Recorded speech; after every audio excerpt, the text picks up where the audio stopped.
నకిలీ మద్యం మొలకల చెరువు 23 మంది నిందితులను గుర్తించాం. 16 మందిని అరెస్ట్ చేశాం. ఇబ్రహీంపట్నంలో 12 మంది నిందితులుగా గుర్తించి 7 మందిని అరెస్ట్ చేశాం. 4 పీటీ వారెంట్లు నమోదు చేశాం విదేశాల్లో ఉన్నారని. ప్రధాన నిందితుడు A1 జనార్దన్ ఇప్పటికే అరెస్ట్ అయ్యాడు.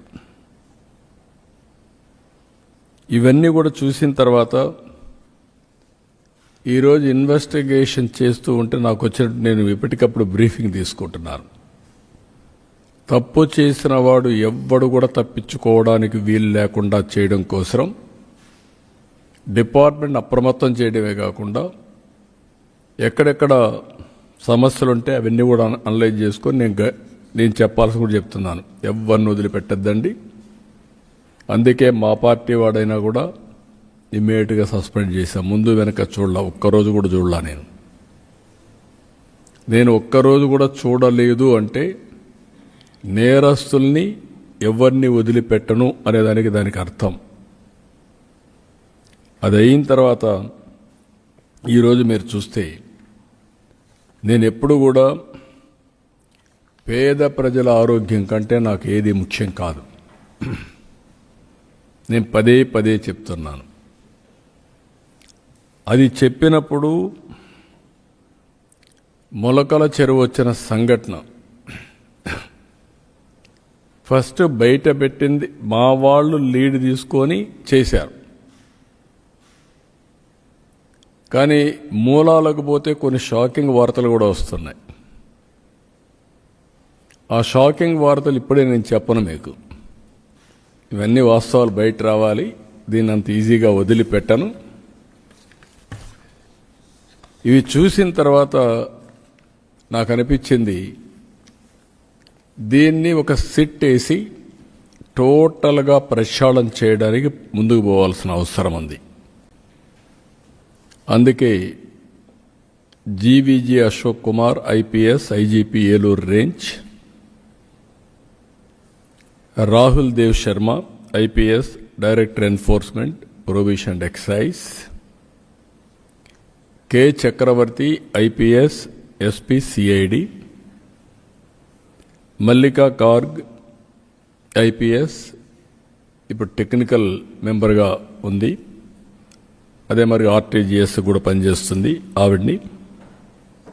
వీళ్ళ నలుగురిని ఎక్సైజ్ డిపార్ట్మెంట్లో ఇంకొకరిని తీసుకొని అనుభవం ఉండే సబ్జెక్ట్ ఎక్స్పర్ట్ని ఒకరు తీసుకొని వీళ్ళందరూ కలిసి ఏం జరిగిందో మొత్తం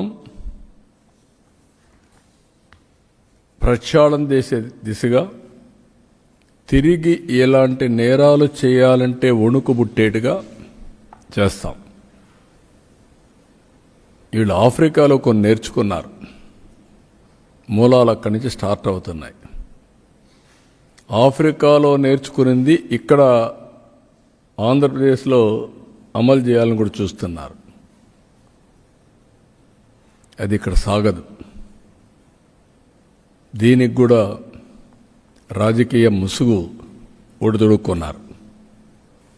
ఆ రాజకీయ ముసుగు దొడుక్కొని ఇలాంటి తప్పుడు పనులన్నీ చేసే పరిస్థితికి వచ్చారు. అందుకే నేను వార్నింగ్ ఇస్తున్నా, హెచ్చరిస్తున్నా. ఎలాంటి రాజీ ఉండదు. ఎవరైనా సరే టోటల్ ప్రక్షాళన చేయడం తప్ప ఇంకొకటి ఉండదని ప్రతి ఒక్కరికి హెచ్చరిస్తున్నా. ఈ రోజటి నుంచి దీనికి టెక్నాలజీ కూడా జోడిస్తున్నాం. ఇంతవరకు టెక్నాలజీ జోడించాం చాలా డిపార్ట్మెంట్లో. ఈ డిపార్ట్మెంట్లో ఇంకా పగడ్బందీగా చేయాల్సిన అవసరం ఉంది. అందుకే ఏపీ ఎక్సైజ్ సురక్ష యాప్, ఈ యాప్ని మీరు చూస్తే తొందరగా తీసుకొచ్చాం. దీంట్లో వినియోగదారుడు, విక్రయదారుడు అంటే షాప్ ఎవరైతే అమ్మతారో అతను, అదే మాదిరిగా కన్జ్యూమర్ ఎవరైతే కొంటారో అతను, వాళ్ళిద్దరూ కూడా ఈ క్వాలిటీ చెక్ చేసే అవకాశం ఉంటుంది. అందులో నకిలీ మద్యం బాటల్ని కనుక్కోవడానికి వీలుగా యాప్ డిజైన్ చేశాం. ఒక స్కానింగ్ చేయడం, వెరిఫై చేయడం, అక్కడి నుంచి హోలోగ్రామ్ ఉంటుంది, అందులో క్లియర్గా క్యూఆర్ కోడ్ కూడా ఉంటుంది, చూపించడం డెమాన్స్ట్రేట్ చేస్తాం. చందమామ కథలన్నీ అల్లుకుంటూ రావడం జరుగుతుంది. మేము ఒకటే చెప్తున్నాం, మా వాళ్ళు ఏదైనా ఒక చిన్న ఊర్లో ఒక ఫ్లెక్సీ కట్టాలంటేనే పోలీసు వాళ్ళు వచ్చి అడ్డం పడి చేస్తా అంటారే, ఒక చిన్న పోస్ట్ పెడతా అంటేనే పోలీసు వాళ్ళు వచ్చి చేస్తా అంటారే, అలాంటిది ఇంత పెద్ద ఒక దందా నడుస్తోంది, ఒక దందా చేస్తున్న దానికి వైసీపీ వాళ్ళు చెప్పినాడని ఎంత ధైర్యం ఉంటే జనార్దన్ రావు గారు చేస్తారు చెప్పండి? జనార్దన్ రావు ఒక వైసీపీ అతను చెప్పాడని చెప్పి జనార్దన్ రావు ఇంత పెద్ద స్కెచ్లో చేస్తాడా? గవర్నమెంట్ లో ఇలాంటివి ప్రోత్సహించకపోయింటే, నేను సింపుల్ థింగ్ చెప్తాప, మా గవర్నమెంట్ ఉన్నప్పుడు టు బి హానెస్ట్ చెప్తున్నా, హైదరాబాద్ నుంచి కానీ బెంగళూరు నుంచి కానీ ఒక 2 బాటిల్ తీసుకొని వచ్చా అంటే పోలీసు వాళ్ళు అడ్డం పడి నిలబెట్టేసి జైల్లో వేసిన సందర్భం. ఓ 2 బాటిల్ తీసుకొని రాడికి, దానికి ఓ అని మా మీద అందరూ బాధపడిన సందర్భం. 2 బాటిల్ తెచ్చుకోలేరా అయ్యా అని చెప్పేసి. ఈరోజు పాపం 2 బాటిల్కి సంబంధం లేకుండా ఒక కుటీర పరిశ్రమే మొదలు పెట్టేసి గ్రామాన కూడా మొదలు పెట్టినారు. ఎందుకు వస్తుంది ఈ విధంగా కల్తీ మద్యం? ఎందుకు ఏ విధంగా తయారైతుంది? వీళ్ళు బెల్ట్ షాపులు అన్ని కూడా వేలాల్లో అమ్మినారు. 1,00,000, 2 లక్షలు, 3 లక్షలు, 9 లక్షలు, 10 లక్షల వరకు పోయిన వేలాలు. అక్కడ నా గ్రామంలో ఉన్న డిమాండ్ను బట్టి పోయినప్పుడు ఆ 10 లక్షలతో ఈ బ్రాండ్ షాప్లోంచి సరుకు తీసుకొని అమ్మితే వాళ్ళకేం పెద్ద లాభం రాదు. ఈ విధంగా కల్తీ చేసుకొని వస్తే మా ఏరియాలో కూడా, మా ధర్మవరం ప్రాంతంలో కూడా ఇప్పటికీ వైన్ షాప్స్లలో, కొన్ని తెలుగుదేశం పార్టీకి సంబంధించిన వైన్ షాప్స్లలో కదిరి నుంచి వచ్చి రాత్రిపూట వచ్చి బాటిల్ అలాగే ఉంటుంది. బాటిల్ అంతా ఇట్లా నీట్గా తిప్పుతారు, దాన్ని మాడుస్తారు. ఒక 2 కేసులు 3 కేసులు, ఒక కేసుని 3 కేసులుగా తయారు చేస్తారు, వెళ్ళిపోతూ ఉంటారు. అంత నైటే వర్క్ జరుగుతూ ఉంటుంది. ఇది ప్రతి చోట ఉన్న పరిస్థితి. ఎందుకు ఈ నకిలీది వచ్చింది? కేవలం వీళ్ళందరూ ఈ బెల్ట్ షాపులలాగా బాగా విస్తరించిపోయినాయి. ఈరోజు నిన్న చంద్రబాబు నాయుడు అంటున్నాడు, బెల్ట్ షాపులు ఇవన్నీ మేమన్నింటినీ వచ్చి మీద కఠినమైన చర్యలు. బాగా గుర్తుపెట్టుకోండి, ఆయన ఒక్క మాట అన్నాడు అంటే ఖచ్చితంగా దానికి వ్యతిరేకంగా జరిగింటది. మేము తీసేస్తామంటే ఒక 4 పెరిగింటాయి తప్ప తగ్గే ప్రసక్తే లేదు. లా అండ్ ఆర్డర్ మీద మేము ఉపేక్షించము అంటే ఖచ్చితంగా గొడవలు జరిగింటాయి ఎక్కడో చోట. ఆ విధంగా చేస్తూ ఉంటారు. సో ఈరోజు వైఎస్ఆర్ కాంగ్రెస్ పార్టీ మీద ఈ విధంగా రుద్దే ఒక ప్రయత్నం నిజంగంటే కూడా నీచాది నీచమని. అందుకే నిన్న జోగి రమేష్ గాని, వైఎస్ఆర్ కాంగ్రెస్ పార్టీ గాని ఒక థర్డ్ పార్టీ ఎంక్వైరీ చేయాలి అని చెప్పేసి సిబిఐ పార్టీకి మేము సిబిఐ దీని మీద ఇన్వెస్టిగేషన్ చేయాలి అని చెప్పేసి. ఎందుకంటే ఇక్కడ ఉన్న వాళ్ళు సిట్ అంటే సిట్టు, స్టాండ్ అంటే స్టాండ్. ఒక జగన్మోహన్ రావు అనే అతను వచ్చి, జనార్దన్ రావు అని వచ్చేస్తాడు, వచ్చి ఒక స్టేట్మెంట్ ఇచ్చేస్తాడు, ఒక వీడియో పెడతాడు. అసలు ఈ ఇన్వెస్టిగేషన్ ఆఫీసరు ఈ విధంగా వీడియోస్ ఏ విధంగా లీక్ చేస్తాడు? తన ముందర ఇన్వెస్టిగేషన్ కాన్ఫిడెన్షియల్ గా జరగాలి, జరిగిన తర్వాత వీళ్ళంతా నిందితులు, వీళ్ళంతా ఈ విధంగా జరిగిందని. అది ఏ పార్టీ వాళ్ళు ఉన్నా కానీ ఒక ఇన్వెస్టిగేషన్ అంటే ఆ విధంగా జరగాలి.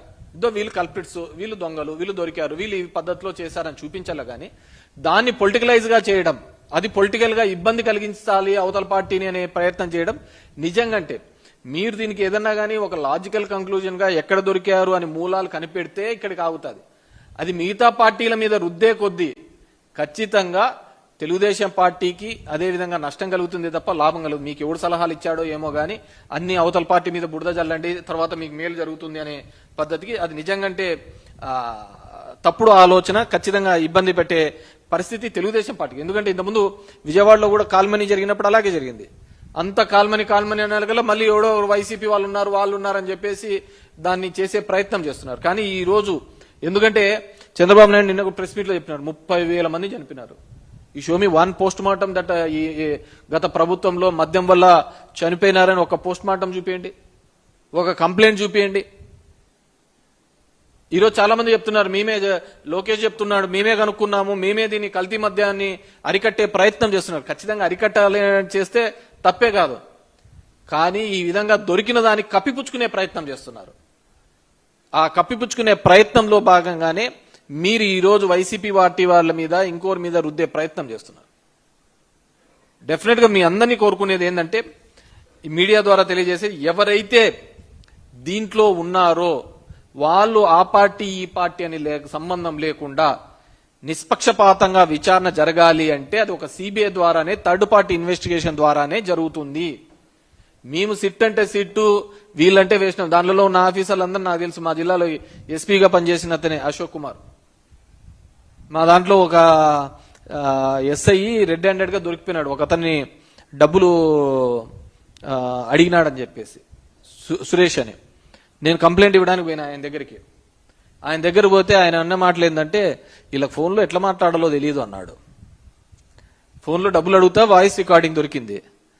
దొరికితే ఒక సూసైడ్ ని హత్య కిందికి చేసే దాని మీద అది రికార్డింగ్ దొరికితే మేము తీసుకుపోయి ఇచ్చినాం అతనికి. ఇస్తే ఆయన అన్న మాటలు ఇదే, వీళ్ళకు ఎట్లా ఫోన్లో మాట్లాడలేదు తెలియదు అని చెప్పేసి. అంటే అతను దీనికి వేసినారు. సో అప్పుడు అది కూడా అప్పుడు టీడీపీ టైంలోనే ఆయన మాకు ఎస్పీగా ఉన్నాడు. నేను నో డౌట్ ఖచ్చితంగా దీని మీద ప్రెజర్స్ ఉంటాయి. ఎందుకంటే ఇది జనం యొక్క ప్రాణాలతో చెలగాటమాడుతున్నారు. జనం యొక్క ప్రాణాలతో చెలగాటమాడుతున్నారు కాబట్టి ఐ రిక్వెస్ట్ దిస్ గవర్నమెంట్ ఖచ్చితంగా సిబిఐ ఎంక్వైరీ చేయాలి. ఎందుకంటే దీంట్లో ఎక్కడే గాని మీ ఇన్వెస్టిగేషన్ లో గాని, మీరు మీ పేపర్లలో వచ్చే కథనాలు గాని, కథలు గాని, ఏవే గాని లింక్ కావటం లేదు. ఎక్కడో ఒకటి మిస్ అయితా పోతున్నాయన్నమాట. సో ఇవంతా లింక్ కావాలి. ఖచ్చితంగా ఈ కల్ప్రిట్స్ బయటపడాలి. మీకు నిజంగా చిత్తశుద్ధి ఉందంటే, నిజంగా చిత్తశుద్ధి ఉంది మీ పార్టీకి, తెలుగుదేశం పార్టీకి, కూటమికి చిత్తశుద్ధి ఉందంటే ఖచ్చితంగా దీంట్లో కల్ప్రిట్స్ ఎవరో బయటపడాలి. పవన్ కళ్యాణ్ ఎక్కడ పోయినా నాకు అర్థం కావటం లేదు. మద్యపాన ప్రియులకు ద్రోహం చేస్తున్నావు జగన్ అని చెప్పినటువంటి పవన్ కళ్యాణ్ ఏమైందో నాకు అర్థం కావటం లే. ఆ రోజు ఆయన అంతగా పట్టుకున్నాడు గవర్నమెంట్ మద్యం అమ్ముతూ ఉంటే. ఈ రోజు ఇంత పెద్ద ఎత్తున దొరుకుతుందంటే ఎక్కడే కానీ మాట్లాడటం లేదు. అది ఏం రీజన్సో ఏందో, కొంతమంది ఏదో ఇచ్చినారంటారు, మెయింటైన్ చేసుకుంటాను అంటున్నారు. కానీ హౌఫార్ మనకు అది దాని గురించి నేను లోతుగా, కానీ డెఫినెట్ గా దీని గురించి ఖచ్చితంగా సిబిఐ ఎంక్వైరీ చేయాలి. మా పార్టీ వాళ్ళని ఇరికించడం వల్ల మీరు తృప్తి పొందడమో, పేపర్లలో 4 కథనాలు వస్తున్నాయని దాని మీద మీరు బాధపడ్డమో కాకుండా, ఎవరైతే దీనిలో మూలాధారం ఉన్నారో అది ఎంతటి వారైనా వదిలిపెట్టమని మీరు అంత గట్టిగా చెప్తున్నారు. కాబట్టి డెఫినెట్ గా మీరు దీని మీద సిబిఐ ఎంక్వైరీ చేసేయండి. ఖచ్చితంగా అప్పుడు కానీ దీని మీద తేలదని చెప్పేసి కోరుకుంటున్నాను. ఎందుకంటే మీరు చేసేది మొదటి నుంచి కూడా బురద జల్లే రాజకీయమే. మా పార్టీ అతను రాజశేఖర రెడ్డి కావచ్చు, జగన్మోహన్ రెడ్డి కావచ్చు, మొండోడు కాబట్టి నిలవన్నారయ్యా.